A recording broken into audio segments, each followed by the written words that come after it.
শৈলমারীতে নৌকা মিছিল ও গণসংগীত অনুষ্ঠান অনুষ্ঠিত। শ্যামলচন্দ্র রায়, জলঢাকা প্রতিনিধির ভিডিও চিত্রে বিস্তারিত। নীলফামারী ও লালমনিরহাট জেলার তিস্তা বাঁচাও, নদী বাঁচাও সংগ্রাম পরিষদ কমিটির ডাওয়াবাড়ি, হাতিবান্ধা ও লালমনিরহাট শাখার উদ্যোগে তিস্তা মহাপরিকল্পনা বাস্তবায়ন সহ ৬ দফা দাবিতে নৌকা মিছিল ও গণসংগীতের আয়োজন করা হয়। 15 আগস্ট 2025 শুক্রবার বিকেল 3টায় শৈলমারী বানপাড়া ঘাট থেকে যাত্রা শুরু করে মিছিলটি ডালিয়া ব্যারেজ পর্যন্ত প্রদক্ষিণ করে এবং বানপাড়া ঘাটে এসে সমাপ্ত হয়।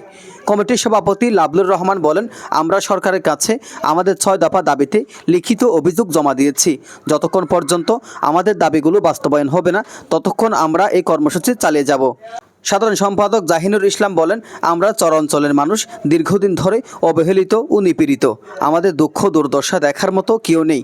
আমাদের দাবি ভোটের আগে যেন পূরণ করা হয় এবং তিস্তা নদীর খনন দ্রুত সম্পন্ন করা হয়।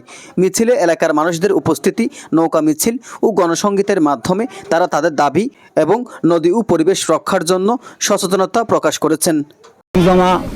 অন্তপক্ষে বোধ হয় 50 একরের বেশি চলিয়েছি, নদীগর্ভ চলিয়েছি।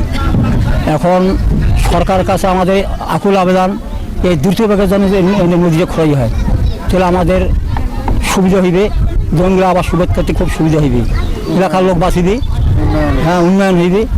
এটাই আমার সরকার। আপনাদের এই যে তিস্তা বাঁচাও নদী বাঁচাও সংগ্রাম পরিষদের উদ্যোগে আজকে যে নৌকা মিছিল এবং গণসংগীত, এটা আসলে কেন?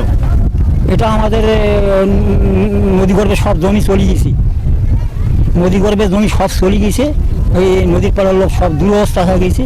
এরা বাড়ি ঘর দুয়ার পানি ঘরেতে ডুবে, মন তো গরু সব ধরিয়ে বাজার পাওয়া যায়, স্কুল যায়। এজান নিজামুদ্দিন, ডেস্ক রিপোর্ট।